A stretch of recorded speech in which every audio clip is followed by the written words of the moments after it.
Every woman dreams of her husband being there when their baby comes. Emily never thought she'd face it alone. 8 months pregnant. Emily calls 911 from her Cedar Falls home. She's not in labor. Her husband vanished 3 weeks ago after telling her something that changed everything. Now she's scared and alone. Officer Jack Brennan takes the call, expecting routine trouble. At 48, he's handled hundreds of domestic cases. But Emily's story is different. What her husband confessed connects to an old case Jack never solved, as Jack helps Emily search. For answers, they both learn that some secrets destroy everything.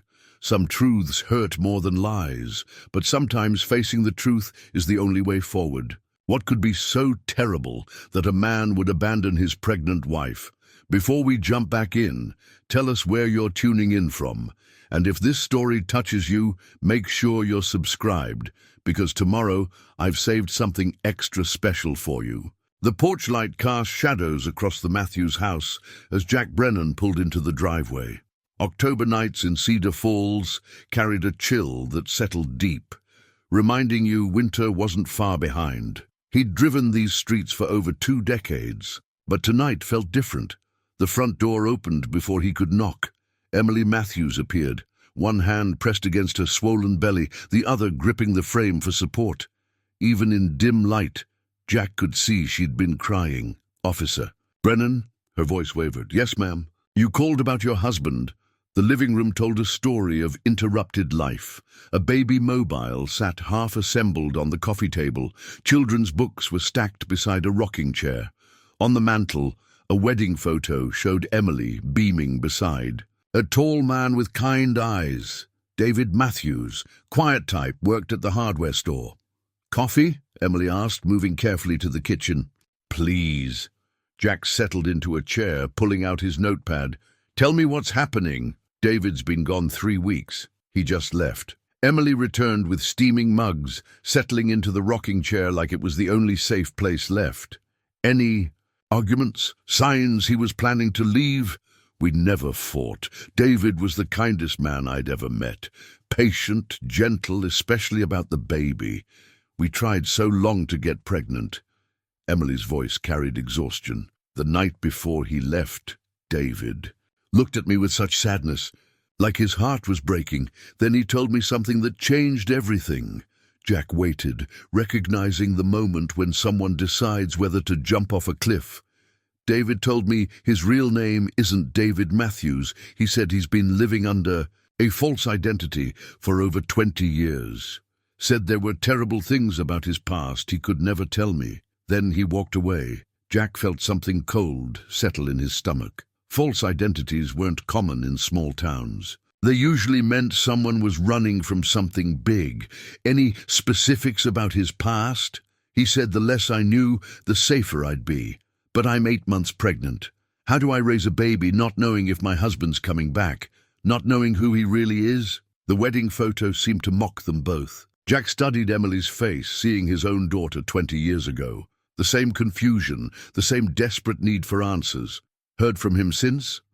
"Nothing. Phone goes to voicemail. He cleaned out our savings. Not all, but enough. Left his. Ring with a note saying he loved me more than life, but staying would destroy me." Jack's pen paused. Something felt familiar. "Did your husband seem paranoid? Look over his shoulder? Get nervous around strangers?" Emily's mug trembled. "How did you know?" "Yes, always. David never liked crowds or community events, said he preferred quiet evenings at home." "His background?" "Colorado. Said his parents died in a car accident." "No. Other family." "We never visited because it was too painful." Emily's voice cracked. "I never questioned it because I loved him." Jack leaned forward. "Whatever your husband was running from doesn't change that he loved you. He built a life here because he wanted to be better. What if he was dangerous? What if I never knew him?" The question hung between them.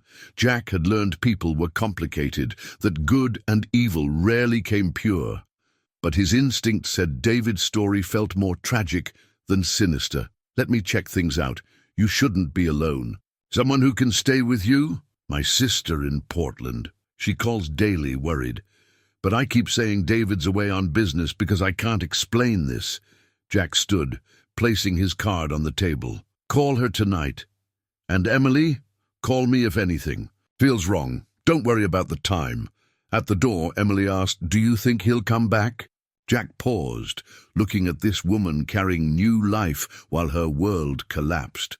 Whatever drove your husband away, he's probably fighting every day to find a way back. Men don't leave women they love unless staying puts them in danger. Outside, Jack sat in his patrol car before starting the engine.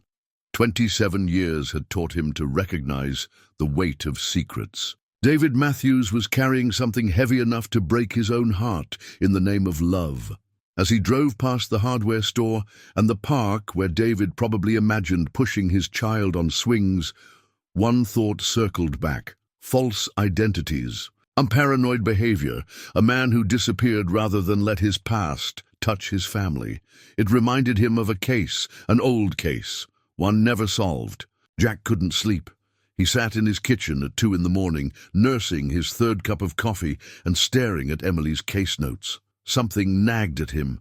The way David had described his guilt, his need to protect Emily, the careful way he'd built his false life. His phone rang. Emily's number. Officer Brennan. I'm sorry to call so late, but I found something. Her voice was steady but strained. After you left, I couldn't stop thinking about what you said. I went through David's things more carefully. What did you find?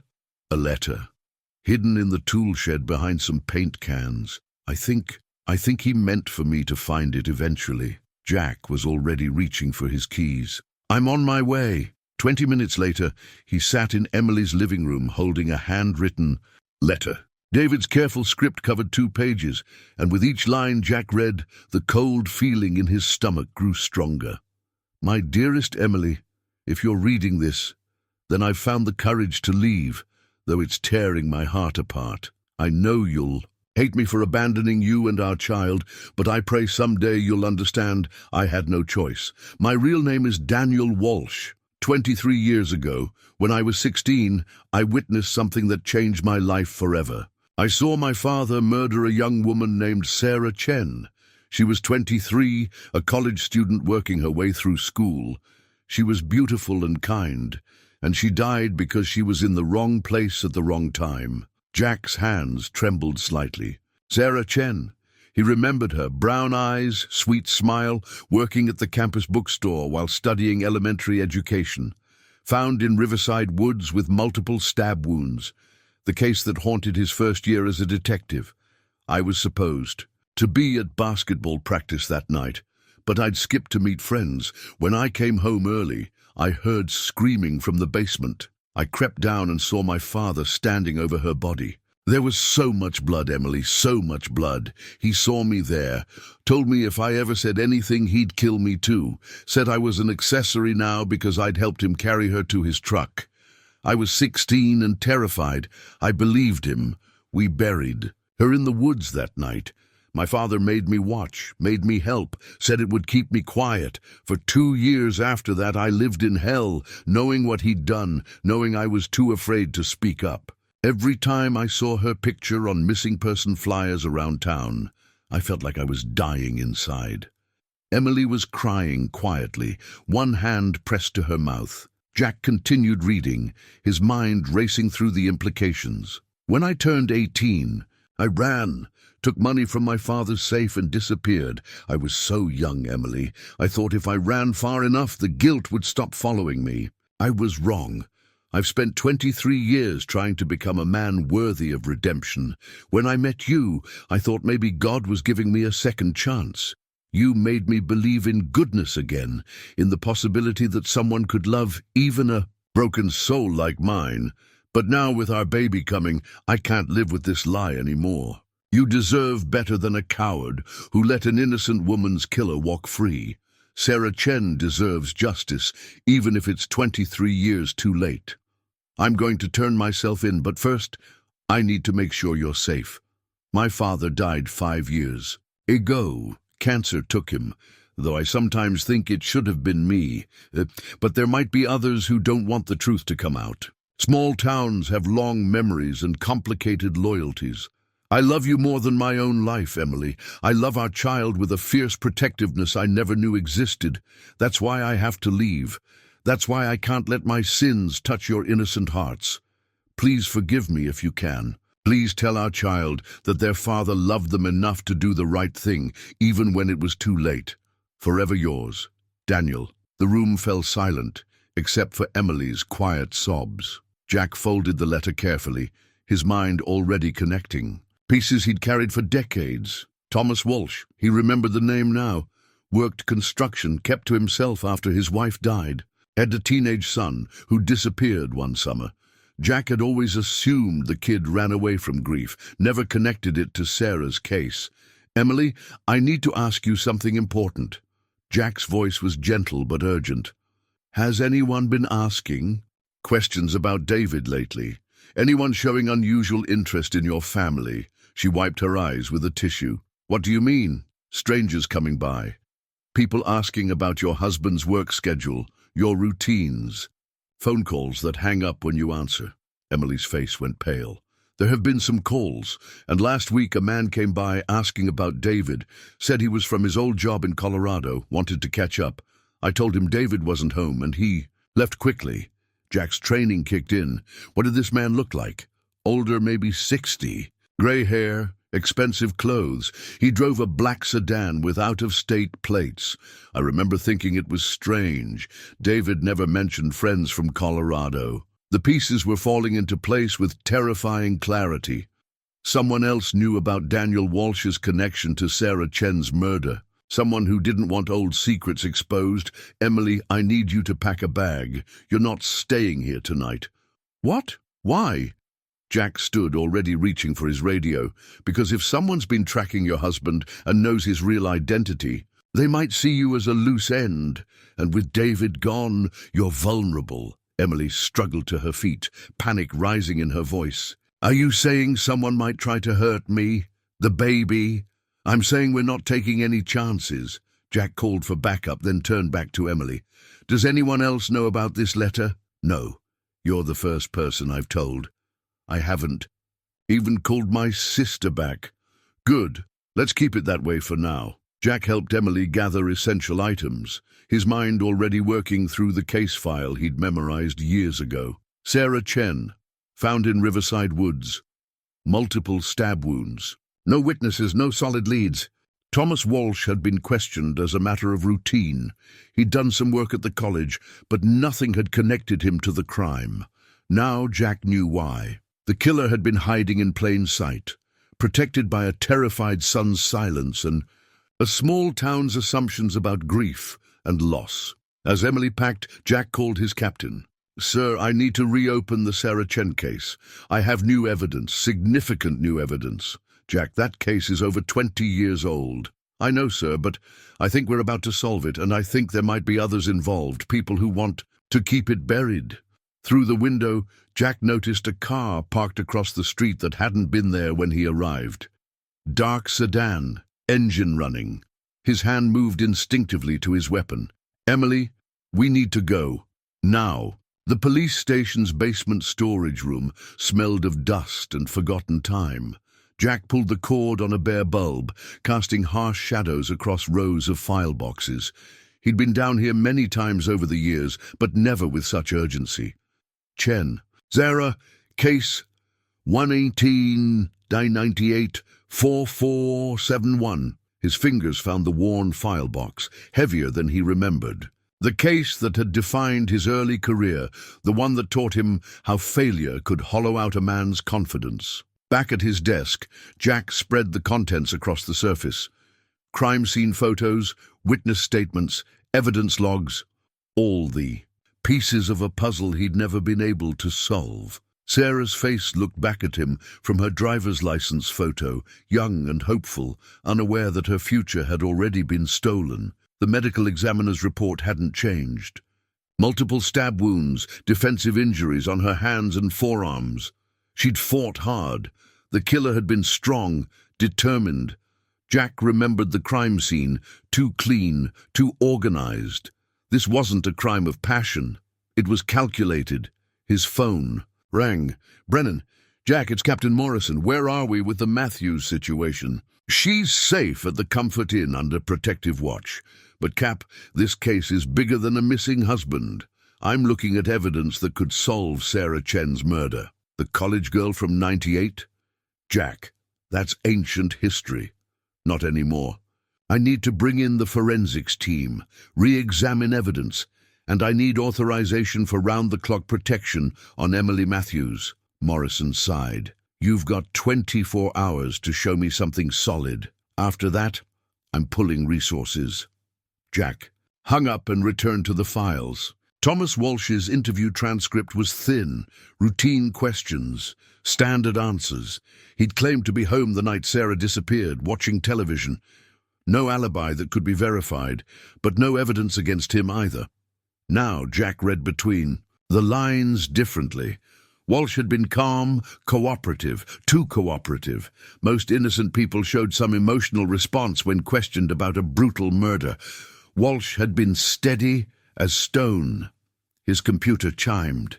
An email from Emily, sent from the hotel. Found something else. David's tool shed has a false bottom in one of the drawers. There's a key inside. Don't know what it opens. Jack drove to the Matthews house with growing unease. The dark sedan was gone, but that didn't mean they weren't being watched. He used Emily's spare key, moving quickly through the house to the backyard. The tool shed was neat and organized, everything in its place. David had been methodical, careful. The false bottom in the workbench drawer was expertly concealed. Inside, wrapped in oiled cloth, was a small brass key, storage unit key. The number 247 was etched into the metal. Pinewood Storage sat on the edge of town, one of those places where people kept the overflow of their lives. Jack found Unit 247 at the back of the facility, his heart pounding as he turned the key. Inside were boxes, files, and something that made Jack's blood run cold. Newspaper clippings about Sarah Chen's murder, spanning 23 years. Photos of the crime scene, photos that had never been released to the public. And at the bottom of the largest box, wrapped in plastic, was a knife. Not just any knife. Jack had seen enough evidence over the years to recognize the weapon that had killed Sarah Chen. The blade matched the wound patterns from the medical examiner's report. This was it. This was the murder weapon. But as Jack stared at the evidence, pieces didn't fit. Why would David keep the murder weapon? If his father was the killer, why preserve evidence that could destroy them both? His phone buzzed. Text from an unknown number. "Stop digging, or the pregnant woman pays." Jack's training kicked in. He photographed everything quickly, then called for backup. Someone was watching, waiting. Emily wasn't safe, even under police protection. As he drove back toward town, Jack's mind raced through possibilities. David's letter had confessed to being a witness, not the killer. But the evidence in the storage unit painted a different picture. Either David had lied in his letter, or someone else had planted evidence to frame him. The third option was the most disturbing. Maybe David's father hadn't acted alone. Jack pulled over and called the hotel. "This is Officer Brennan. I need to speak with Emily Matthews immediately." "I'm sorry, sir. Mrs. Matthews checked out an hour ago, said there was a family emergency." Jack's world tilted. "Who authorized her release?" She had proper identification and said Officer Wilson cleared it. She seemed very upset about her sister. There was no Officer Wilson on duty today. Someone had taken Emily, using her concern for family as bait. The threatening text hadn't been a warning. It had been a distraction while they moved against her. Jack hit his sirens and raced toward the station, calling every unit in the area. Emily Matthews was 8 months pregnant, and in the hands of someone willing to kill to keep old secrets buried. The Sarah Chen case wasn't just unsolved anymore. It was active, dangerous, and Emily and her unborn child were caught in the middle of it. As Jack coordinated the search, one question haunted him. After 23 years of silence, why were these secrets surfacing now? What had changed that made someone willing to take such desperate risks? The answer, he feared, was walking. toward them in the form of a man named Daniel Walsh, coming home to face his demons and save his family. Jack's hands shook as he spread David's false identity documents across the conference table. The paperwork was professional. Social security card, driver's license, birth certificate, all bearing the name David Matthews. Someone had invested serious money in creating this new life. "These aren't amateur hour," Detective Lisa Park said, examining the documents with a magnifying glass. "This is federal-level work, witness protection quality." "But David wasn't in witness protection," Jack replied, pacing behind her. "He was running scared from his own father's crime." Captain Morrison leaned against the doorframe. "Any word on Emily Matthews?" "Nothing. We've got roadblocks up. Issued an Amber Alert for her and the unborn child. But Jack, we need to consider the possibility that her husband took her." Jack stopped, pacing. "No, Daniel Walsh didn't take Emily. Someone else is playing a deeper game here." His phone rang. Emily's number. "Emily? Where are you? Are you safe?" A man's voice answered. "She's alive for now. You want her to stay that way. Stop digging into old graves." "Who is this? What do you want?" "I want 23 years of careful work to stay buried. Sarah Chen is ancient history. Let's sleeping. Dogs lie. If you hurt her or that baby, you'll what? You couldn't solve this case 23 years ago. What makes you think you can now?" The line went dead. Jack immediately called the tech department. "I need a trace on Emily Matthews." "Phone. The kidnapper just called." While waiting for results, Jack returned to the evidence. Something bothered him about the storage unit. The newspaper clippings were too organized, too complete. Someone had been following Sarah's case for decades, collecting every article, every mention. Detective Park looked up from the documents. "Jack, I found something. This birth certificate for David Matthews.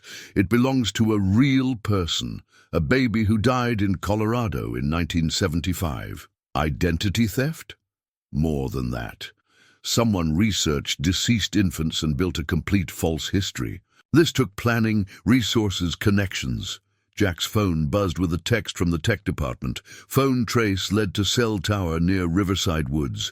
Same area where Sarah Chen's body was found. The woods. Of course. The killer was taking Emily to the place where it all started. Jack grabbed his gear. "I'm going to Riverside Woods. Call for backup, but keep them back. If we spook this guy, Emily dies." "Jack, you can't go alone." "I'm not waiting for backup.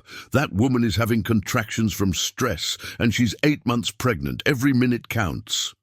The drive to Riverside Woods took 15 minutes through winding country roads. Jack remembered this place from 23 years ago.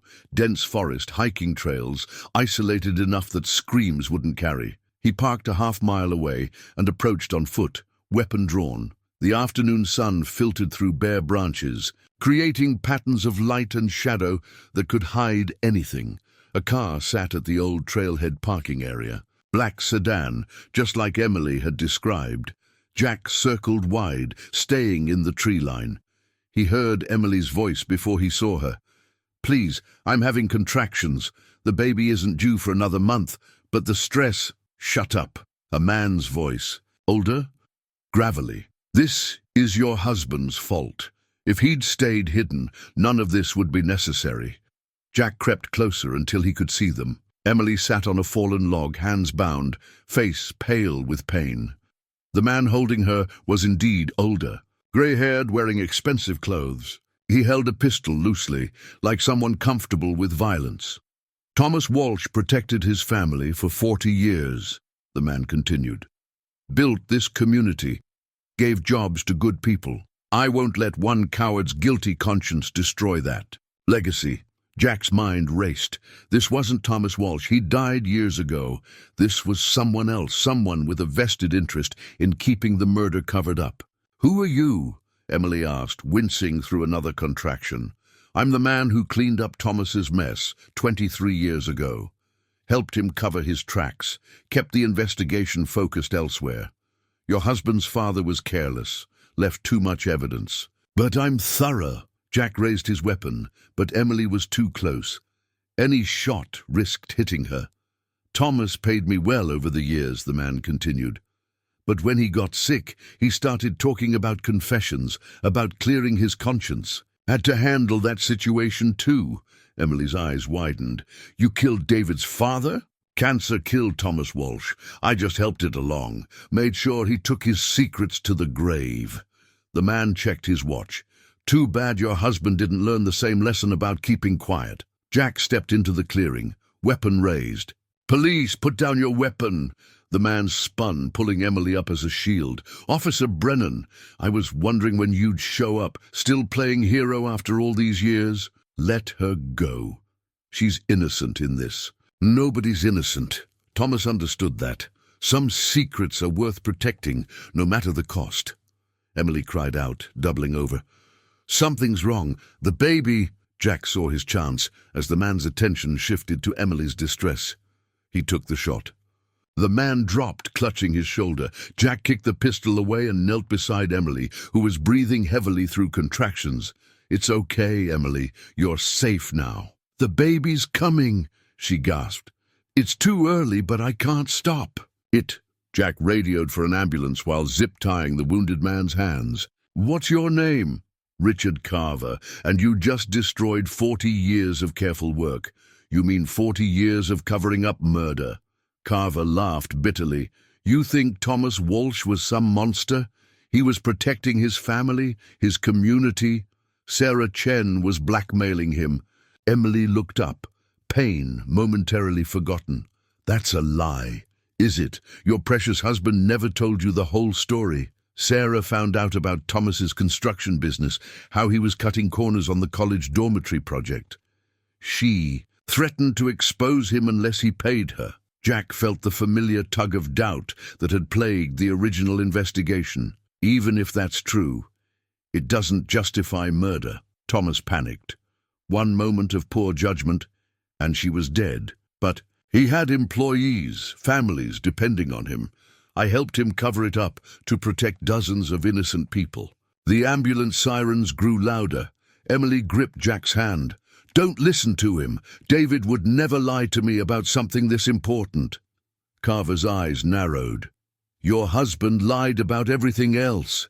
How do you know where the truth ends? As paramedics loaded Emily into the ambulance, Jack's radio crackled. All units, we have a situation at the Matthews house. Someone's broken in. Jack's blood chilled. I'm on my way. At the Matthews house, he found the front door splintered, rooms ransacked. But in the basement, something new had appeared. A workshop area Emily hadn't mentioned, hidden behind a false wall. Tools hung neatly on pegboards, workbenches lined the walls. And wrapped in an old tarp, Jack found a knife covered in dried blood. Detective Park arrived as Jack photographed the scene. Jesus, Jack, is this what I think it is? The murder weapon, but something's not right. Jack studied the knife carefully. This has been planted recently.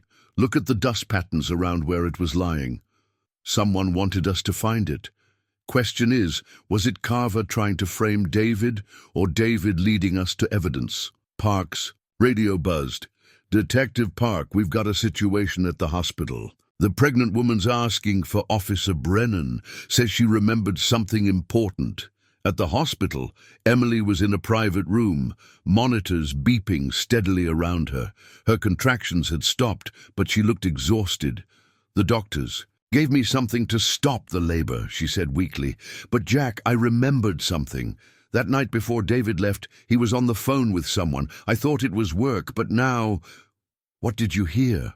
He kept saying, I can't keep living this lie, and she deserves better. But the other person was arguing with him.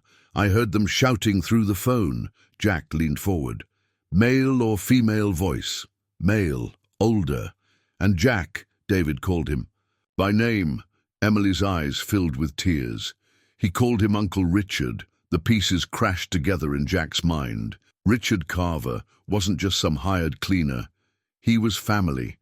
David's uncle, Thomas's brother-in-law. Emily, did David ever mention his uncle? Never. He said all his family was dead. Jack's phone rang. The caller ID showed an unknown number. Officer Brennan, this is Daniel Walsh. I think it's time we talked. Jack stepped into the hallway. "Where are you, Daniel?" "Close enough to know my wife is in the hospital and my uncle is in custody. I'm coming in, but I need guarantees that Emily and the baby will be protected." "From who?" "Carver's in jail. Richard isn't the only one who wanted this buried. My father's construction business was connected to some powerful people in this state, people who profited from his silence." Jack felt the case expanding beyond a simple murder cover-up. What kind of people? The kind who make building inspectors look the other way. The kind who ensure certain contractors get lucrative state projects. "My father's death wasn't from cancer, Officer Brennan. Richard poisoned him when he started talking about confessing. Can you prove that?" "I have recordings, 23 years worth of phone calls between my father and his business partners, insurance, in case they ever decided he was a liability." Jack's mind raced. "Where are these recordings?" "Safe, but I need to know Emily's protected before I hand them over. There are names on those recordings that could destroy careers, end political aspirations. They'll kill to keep them quiet." Through the window, Jack saw Emily sleeping peacefully, one hand resting on her belly. She'd been through enough trauma for one lifetime. "Daniel, I give you my word, but you need to trust me." "Trust." Daniel's voice was bitter. "I haven't trusted anyone in 23 years, but Emily loves you like the father she never had. If she trusts you, I'll try to." The line went dead, leaving Jack staring at his reflection in the hospital window. 23 years ago, he'd failed to solve Sarah Chen's murder. Now he had a chance not just for justice, but for redemption. But first, he needed to figure out who else wanted Daniel Walsh silenced permanently. The recorded phone calls painted a picture of corruption that reached deep into Cedar Falls' power structure. Jack sat in the police station conference room at midnight, listening to 23 years of conversations between Thomas Walsh and his silent partners. "The dormitory inspection goes through next week." Thomas's voice crackled from the old cassette player. "Make sure Building Inspector Harrison knows to focus on the plumbing, not the foundation work." "Consider it handled," came Richard Carver's voice.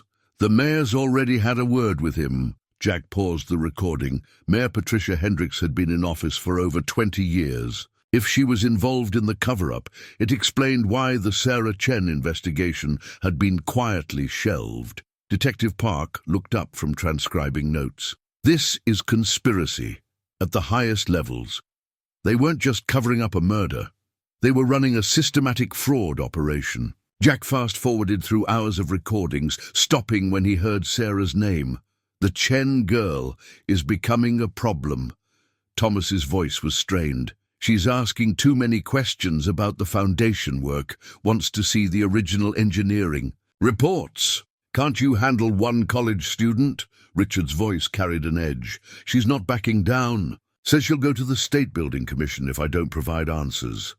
There was a long pause before Richard spoke again. "Then maybe it's time she stopped asking questions permanently." Jack stopped the recording, his stomach churning. Sarah Chen hadn't been blackmailing Thomas Walsh. She'd been a conscientious engineering student trying to expose dangerous construction practices that could have killed dormitory residents. His phone buzzed. Emily's sister had arrived from Portland and was demanding answers. Jack drove back to the hospital, dreading the conversation ahead. "Where is my sister's husband?" Linda Parker was a smaller version of Emily, but with fire in her eyes that pregnancy hadn't dimmed in her sister. "Emily's been through hell, and I want to know why some stranger could just walk into her life and take her." Jack guided Linda to a quiet corner of the waiting room. "Mrs. Parker, your brother-in-law is trying to do the right thing after years of carrying a terrible burden, by abandoning his pregnant wife, by protecting her from people who would have killed them both, to keep their secrets." Jack explained what they'd discovered, watching Linda's anger gradually shift to understanding. Family loyalty ran deep in some people, and Linda clearly inherited the same strength that kept Emily fighting. "Can I see the recordings?" Linda asked. "They're evidence in an active investigation. Emily's my only family, Officer Brennan. If people are trying to hurt her because of what her husband knows, I need to understand what we're dealing with. Jack made a judgment call. He drove Linda to the station and played selected portions of the recordings. Her face grew paler with each revelation. My God, how many people were involved in this? We're still sorting that out, but it goes beyond the original murder. Sarah Chen discovered a construction fraud that could have collapsed a dormitory full of students. Linda was quiet for several minutes, processing the implications. Emily said David was the kindest man she'd ever met. It sounds like he was carrying guilt for something he couldn't prevent as a terrified teenager. That's how I see it too. When does this end? When can my sister and her baby have a normal life? Jack's radio crackled before he could answer. All units, we have a situation. At Cedar Falls City Hall, break-in reported, possible intruder still on premises. Jack's pulse quickened. I have to go. Stay with Emily. City Hall was dark except for emergency lighting. Jack found the security guard unconscious but breathing in the lobby. The building's alarm system had been professionally disabled. Following wet footprints, Jack climbed to the third floor where Mayor Hendricks kept her office. The door stood open, file cabinets ransacked, papers scattered across the floor. But someone was still inside. Jack heard movement in the inner office. Police! Show yourself! A figure emerged from the shadows. Daniel Walsh, soaked from the rain, holding a box of files. Don't shoot, Daniel said calmly. I'm not armed. Jack kept his weapon raised but didn't fire. What are you doing here, Daniel? Getting the evidence that will end this nightmare. My uncle kept records of everyone involved in the cover-up. Names, dates, payments. It's all here. You could have come to me. Could I? How do I know who else is compromised? My father trusted Richard for 40 years, and Richard killed him. Jack lowered his weapon slightly. Your wife is in the hospital, scared and alone. She needs you. Daniel's composed facade cracked. How is she? The baby. Labor stopped for now, but she's under tremendous stress. Daniel, trust has to start somewhere. Trust me to protect your family. They'll never stop coming for us as long as these people have power. Then let's take their power away, legally, through the justice system. Daniel held up the box of files. Everything's here. Building inspection. Bribes, safety violations, witness intimidation. The whole conspiracy. Jack stepped closer, holstering his weapon. Including evidence about Sarah's murder? Including proof that my father was manipulated into killing her by people who saw her as a threat to their profits. Daniel's voice broke. She wasn't blackmailing anyone. She was trying to save lives. Sirens wailed in the distance. Backup was coming, which meant questions, procedures, bureaucracy. Jack made another judgment call. Give me the box. Let me handle this through proper channels. Daniel hesitated, then handed over the files. Promise me Emily and the baby will be safe. You have my word. As backup arrived, Jack realized the hardest part was still ahead. Exposing corruption was one thing. Keeping Daniel's family alive long enough to testify was another entirely. The DNA results arrived at 6 a.m., and Jack nearly dropped his coffee when he read them. The blood on the knife from David's workshop wasn't Sarah Chen's. It wasn't even human. Deer blood, the forensics report stated. Approximately 6 months old. Detective Park looked up from her computer screen. The knife's a plant. Someone wanted us to think David was the killer. But why plant evidence if he was already confessing to being a witness? Jack rubbed his tired eyes. He'd been awake for 36 hours straight. Because the real story is worse than we thought. Jack's phone rang. The caller ID showed the medical examiner's office. Jack, you need to get down here immediately. Dr. Amanda Foster's voice was urgent. I've been reviewing Sarah Chen's autopsy files, comparing them with new techniques. There's something we missed 23 years ago. At the medical examiner's office, Dr. Foster spread enhanced crime scene photos across her desk. Modern image analysis revealed something the original investigation couldn't detect. Look at the wound patterns. Jack studied the photographs, seeing details that had been invisible decades ago.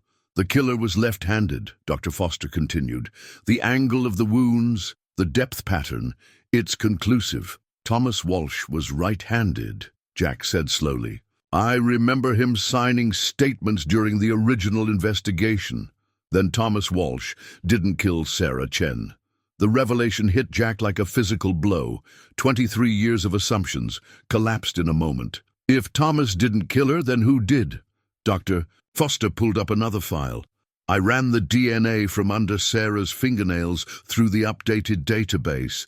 We got a hit. The name on the screen made Jack's world tilt.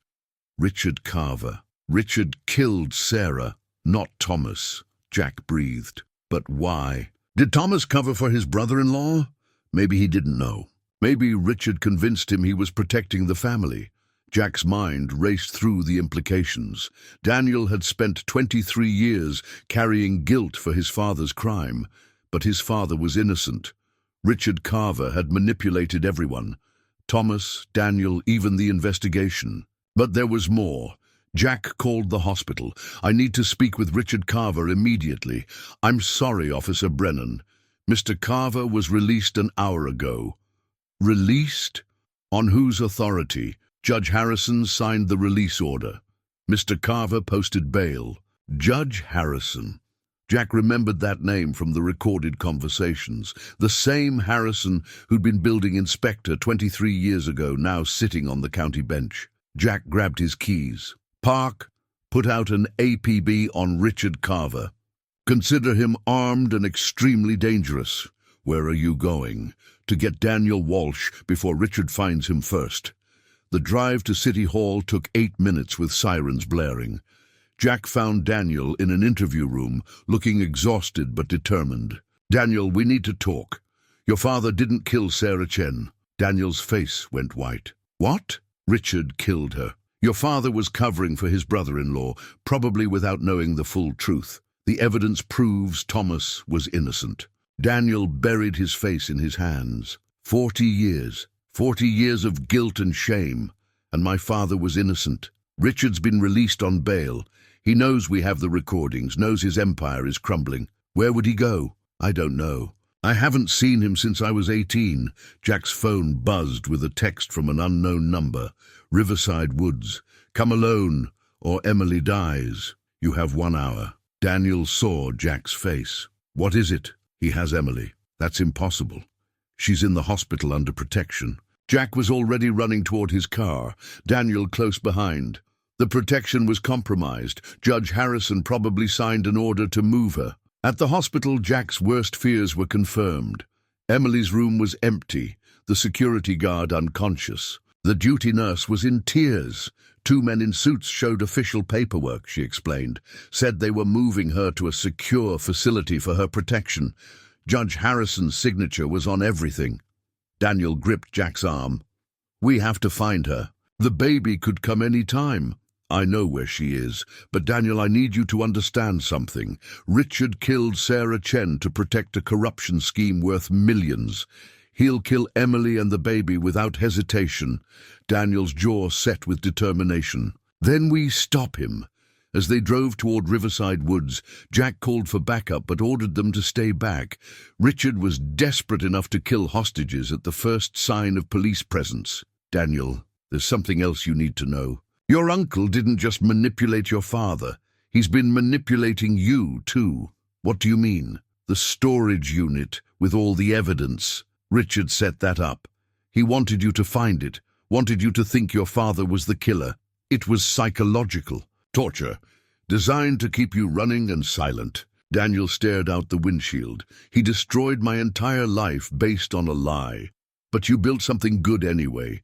You found Emily, created a loving relationship, started a family. That's real, Daniel. That's what we're fighting to protect. As they approached Riverside Woods, Jack saw smoke rising through the trees.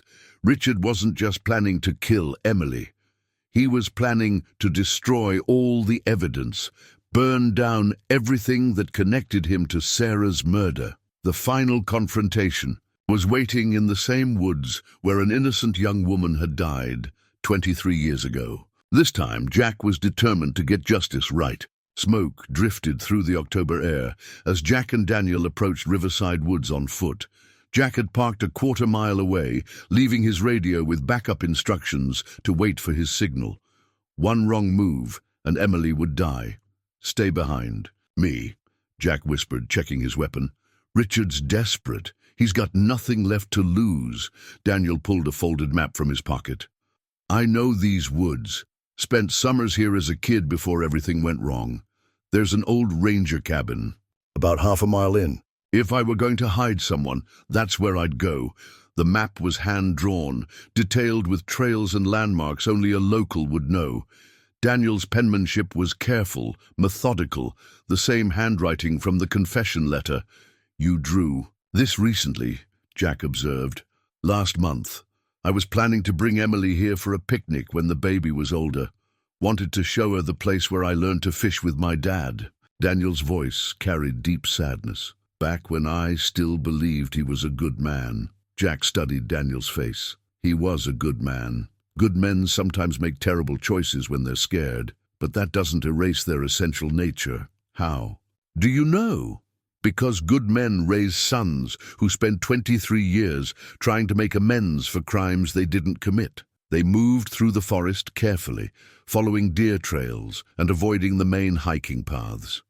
The smell of smoke grew stronger, mixed with something else, fear, desperation. The acrid scent of a man whose carefully constructed world was collapsing. Jack's earpiece crackled softly. Brennan, this is Park. We've got the woods surrounded, but we're staying back as ordered. How do you want to play this? Give me 20 minutes. If you don't hear from me, move in. Jack, be careful. We ran Richard Carver's background deeper. He's got military training, served in Vietnam. This isn't some desk bureaucrat. He knows how to kill. Jack acknowledged and switched off the radio. 20 feet ahead, Daniel had frozen, one hand raised in warning. I hear something, Daniel whispered. Through the trees came the sound of labored breathing, someone in pain.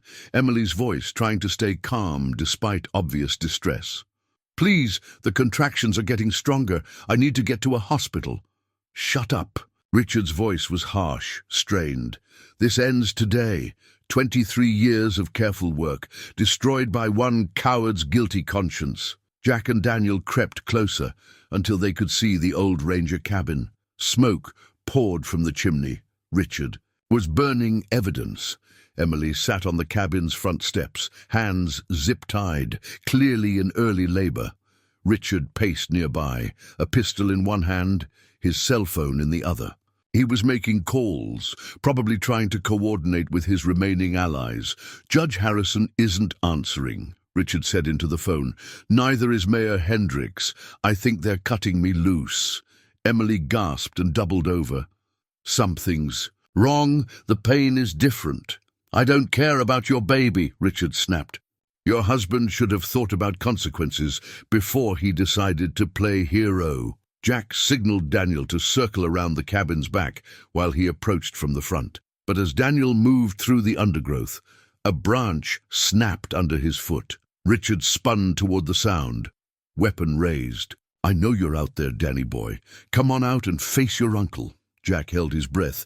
If Daniel revealed himself, they'd lose the element of surprise. I said, come out. Richard fired 2 shots into the forest, the bullets splintering bark. Inches from Daniel's position, Emily screamed as another contraction hit. The baby's coming now. Then it's going to be born an orphan, Richard said coldly. Just like its father should have been 23 years ago.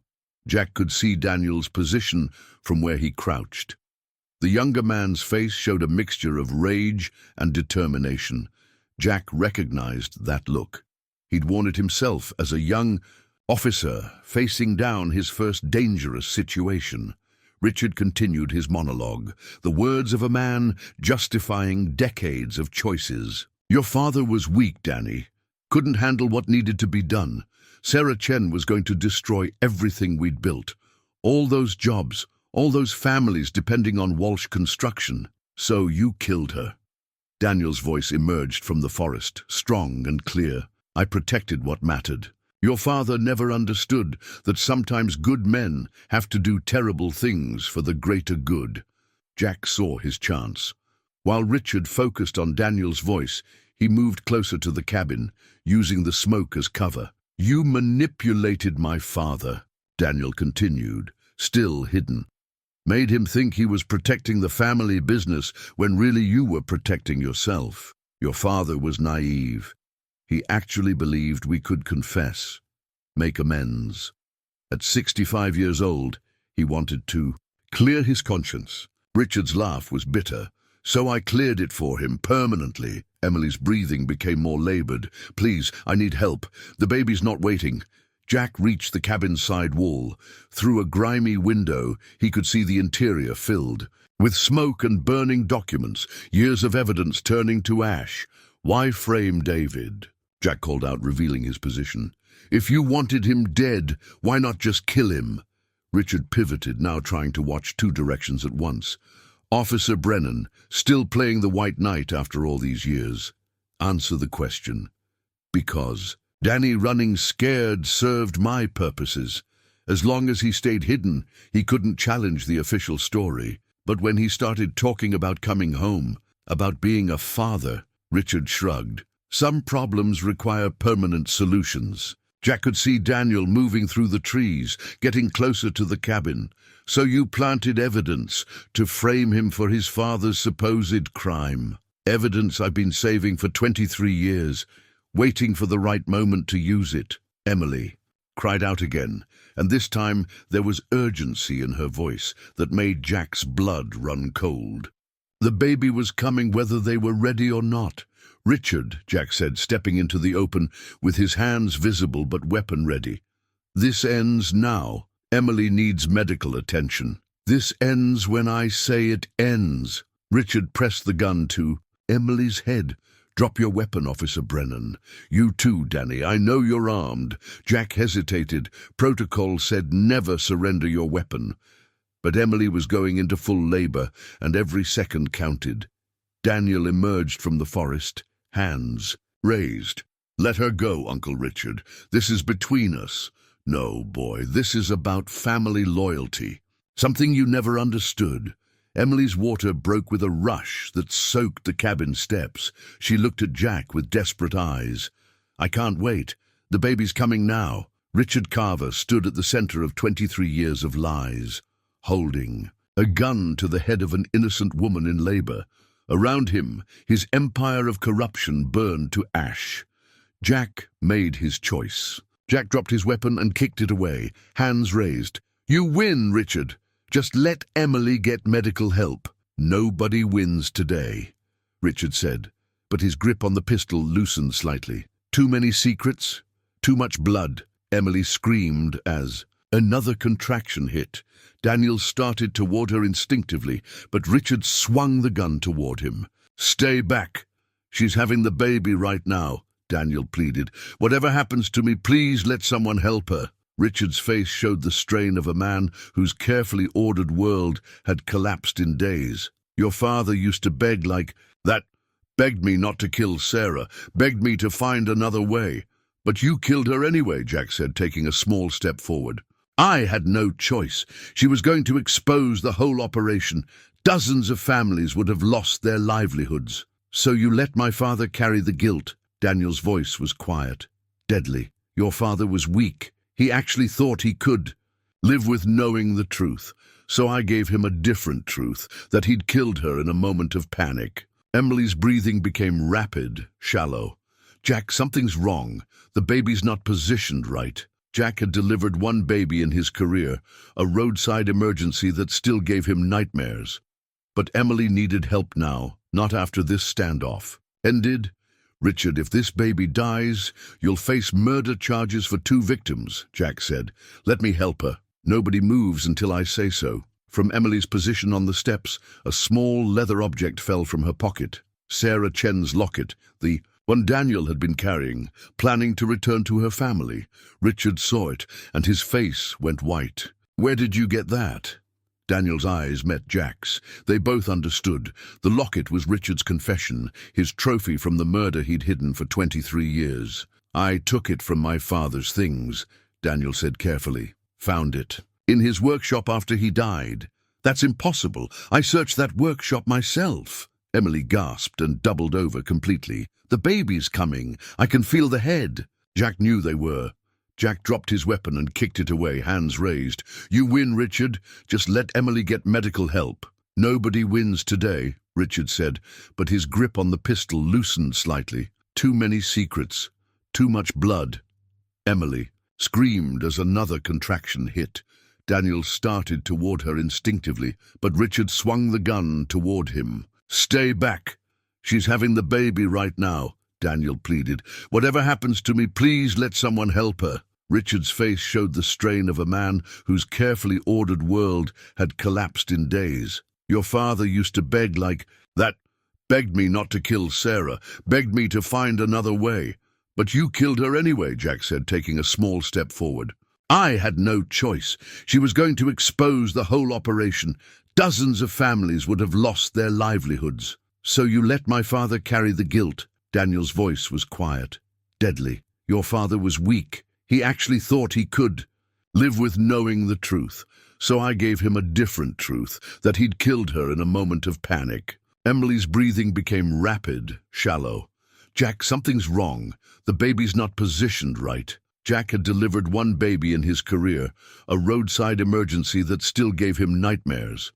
But Emily needed help now, not after this standoff. "Ended?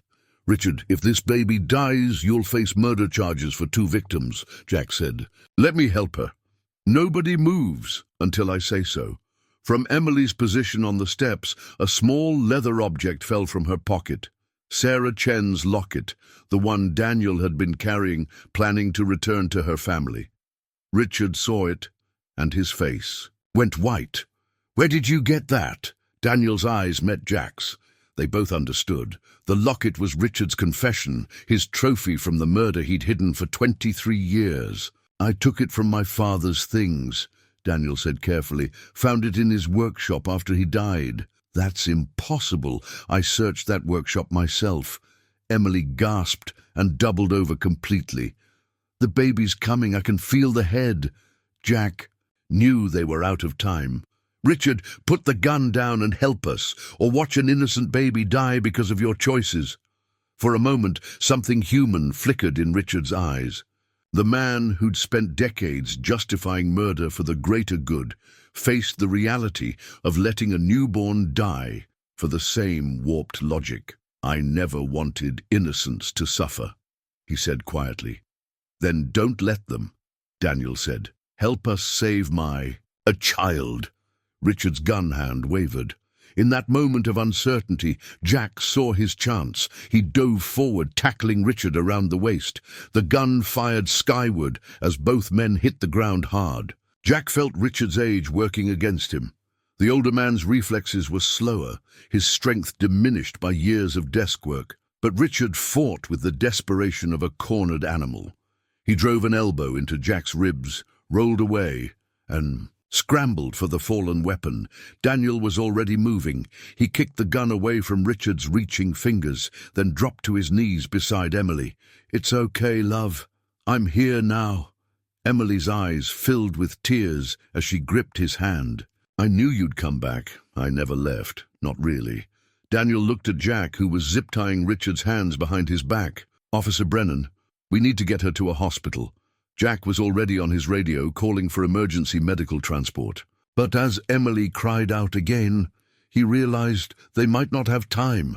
Behind them, smoke continued to pour from the burning cabin, carrying 23 years of lies into the October sky. In front of them, new life was about to enter the world. A child who would grow up knowing the truth about his family, free from the shadows that had haunted his father. Emily's final scream echoed through the woods, followed by silence. Then, the most beautiful sound Jack had ever heard, the first cry of an innocent child. The baby's first cry echoed through Riverside woods like a declaration of hope. Jack looked up from where he knelt, securing Richard Carver's restraints, to see Daniel cradling his newborn son, tears streaming down his face. "He's perfect, Daniel," whispered, his voice breaking with emotion. "Emily, look at him. He's absolutely perfect." Emily, exhausted but radiant, reached up to touch her son's tiny hand. "Hello, little one. We've been waiting for you." Jack felt something shift in his chest. a lightness he hadn't experienced in years. After decades of witnessing humanity's capacity for darkness, here was pure light, new life, born in the shadow of old death, proving that redemption was always possible.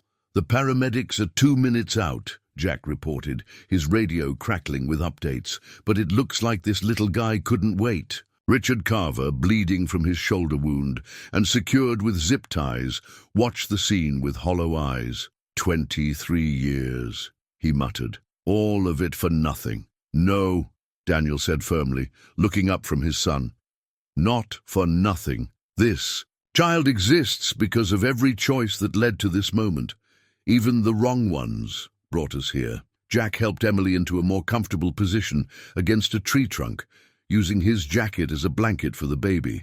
The infant's cries had quieted to soft whimpering, and his eyes were open, looking around at his first glimpse of the world. "What will you name him?"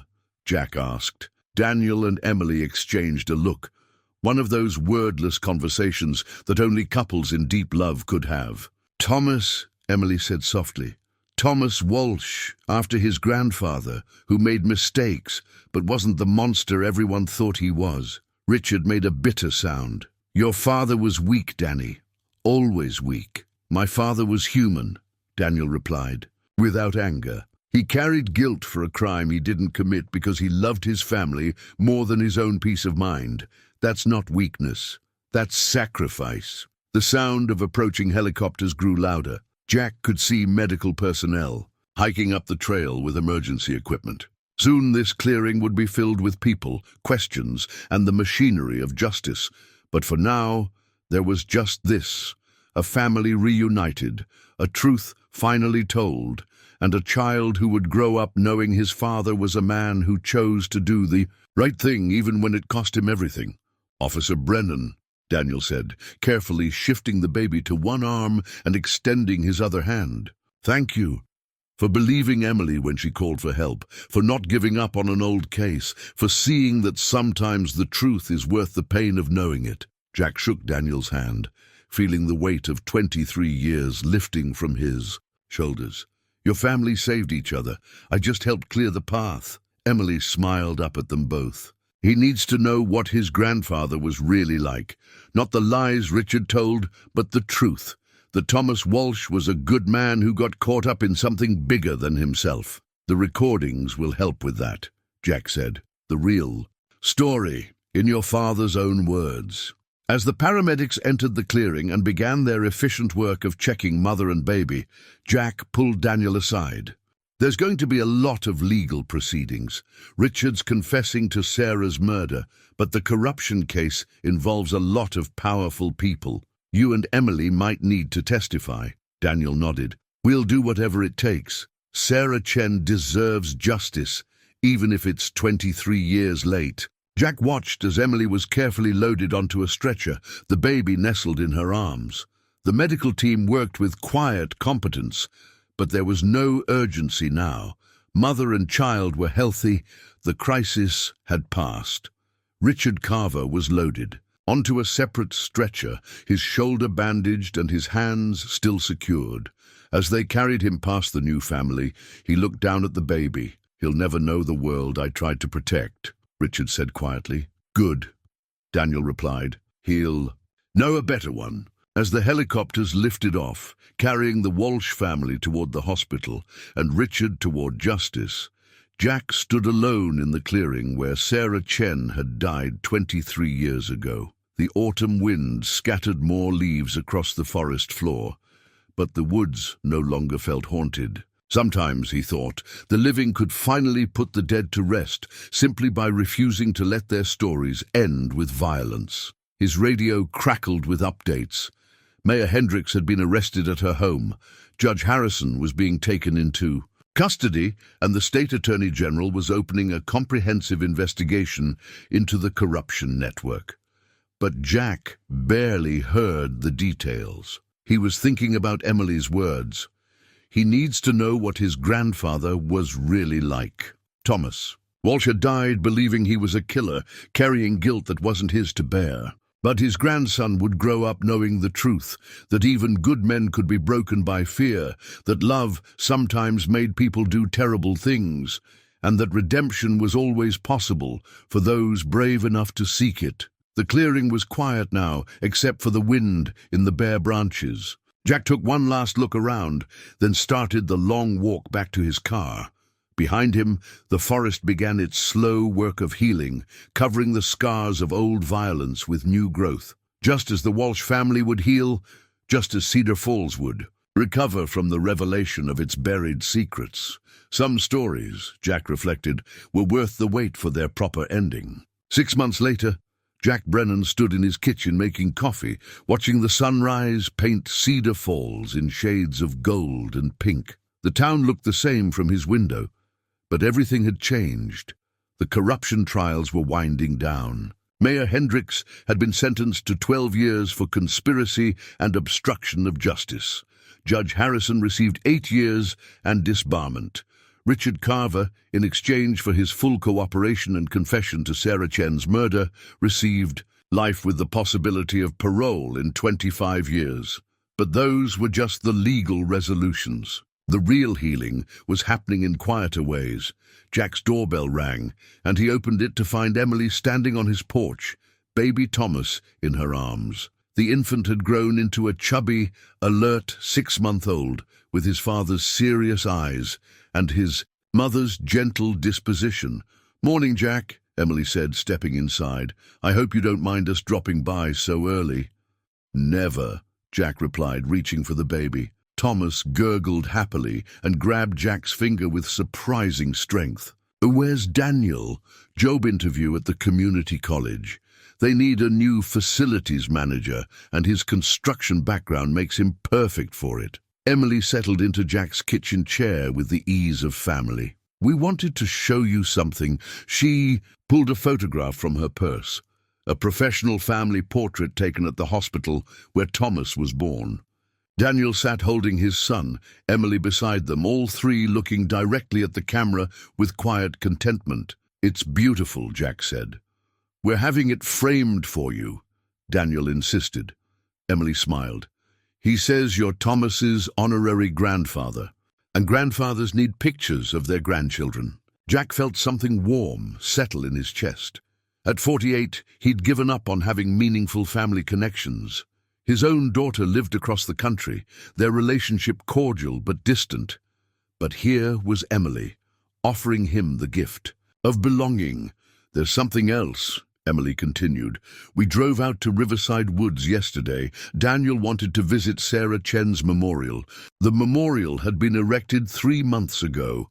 A simple granite stone marking the place where Sarah's body had been found, paid for by donations from college students and faculty who remembered her. It felt right," Emily said. Daniel left. Flowers, and told Thomas about the brave young woman who died trying to protect others.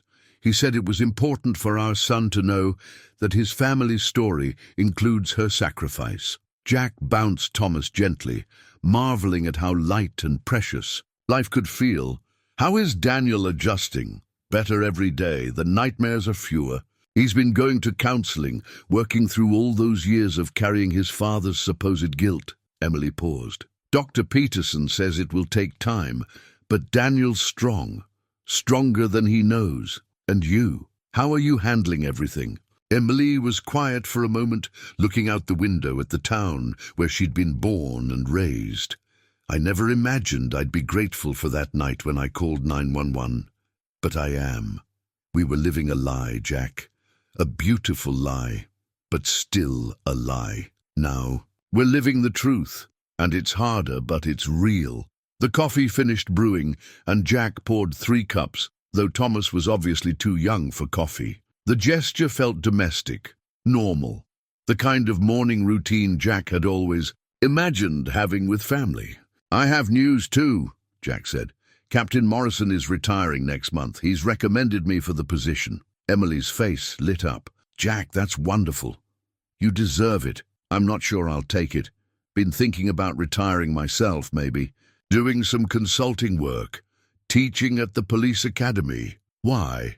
Jack looked down at Thomas, who was studying Jack's face with intense concentration. "I spent 23 years carrying the weight of an unsolved case. It defined me more than I realized. Now that it's resolved, I'm wondering what else I want to do with my life." Emily reached across and squeezed his hand. "Whatever you decide, you'll always be part of our family." The simple statement carried more weight than any official recognition Jack had ever received. This woman, who had called 911 in desperation 6 months ago, was offering him something he'd thought was lost forever, a place where he belonged. His phone rang. "Daniel's number. Jack, is Emily with you?" Daniel's voice carried excitement. "Right here, you're on speaker. I got the job. They want me to start next month." There was joy in Daniel's voice that had been absent for years. "I'll be working with students, helping maintain the campus where Sarah went to school. It feels like coming full circle." Emily wiped away tears. "That's perfect, honey. Sarah would approve." "There's something else," Daniel continued. "The college wants to establish an engineering scholarship in Sarah's name. They asked if I'd help with the selection committee." Jack and Emily exchanged glances. Sarah Chen's death was becoming something more than just a tragedy. It was becoming a catalyst for positive change. After Daniel hung up, Jack and Emily sat in comfortable silence, Thomas dozing in Jack's arms. Outside the window, Cedar Falls was waking up. Neighbors walking dogs, children waiting for school buses, the daily rhythms of a community that had faced its shadows and chosen to move forward. "You know what the best part is?" Emily said finally. "What's that? Thomas will grow up in a town where people tell the truth, where secrets don't fester for decades. Where doing the right thing, even when it's hard, is still possible." Jack looked down at the sleeping baby in his arms. Thomas Walsh would never know the fear his father had carried, would never wonder if the people he loved were hiding terrible truths. He would grow up knowing his grandfather as the man he really was, flawed but fundamentally good, a victim rather than a villain. "I should let you get to your day," Emily said, standing to reclaim her son. "Come back any time," Jack said, and meant it. "Both of you." As Emily's car disappeared down the street, Jack poured himself another cup of coffee and returned to the window. In the distance, he could see the college campus where Sarah Chen had studied, where Daniel would now work, where young people would receive scholarships in Sarah's memory. Some stories, Jack had learned, don't really end. They just transform into new beginnings. His phone buzzed with a text from his own daughter in California. "Saw the news about your case. Mom always said you were one of the good ones. Proud of you, Dad. Maybe it's time we talked more." Jack smiled and typed back, "I'd like that. I have some stories to tell you." Outside his window, Cedar Falls continued its ancient rhythms, but now they included the laughter of a baby who would grow up free from the sins of the past, the hope of a young couple rebuilding their lives on truth instead of lies, and the quiet satisfaction of a man who had finally learned that sometimes the best endings are really just beginnings in disguise. The morning light grew stronger, washing away the last shadows of a very long night that had lasted 23 years, and in that light, everything looked possible again.